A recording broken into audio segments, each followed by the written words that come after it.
Ja, we hebben vorige week heel veel verzoeken binnengekregen van klanten die vroegen aan ons of wij een speciale vlag voor de coronacrisis op voorraad hadden. En dat antwoord was natuurlijk nee.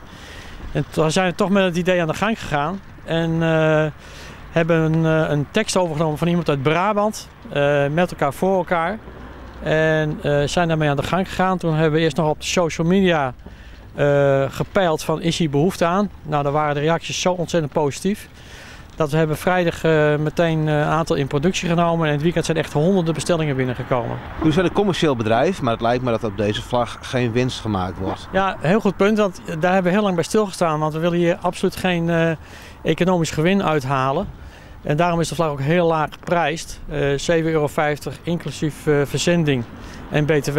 En dan gaat ook nog een keer €2,50 naar het Rode Kruis toe. Wij hopen eigenlijk, we hebben nu enkele honderden gemaakt, dat het enkele duizenden wordt. We hebben natuurlijk wel eens vaker op een bepaald thema ingespeeld, bijvoorbeeld voetbal. Maar het zou natuurlijk heel mooi zijn als iedereen die vlag buiten gaat hangen als teken van solidariteit. En zeker ook voor de mensen die ons nu hulp aanbieden.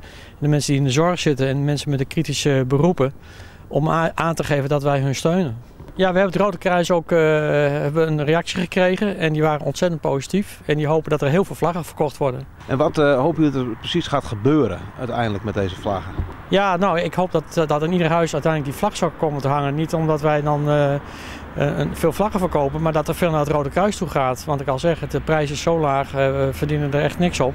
En dat er juist heel veel geld naar het Rode Kruis toe gaat. Kun je deze productie aan? Hebben jullie voldoende medewerkers om het product, om de vlaggen te produceren? Ja, ook een mooie vraag, want we hebben 30 mensen die nu thuis werken. Dat zijn kantoormensen.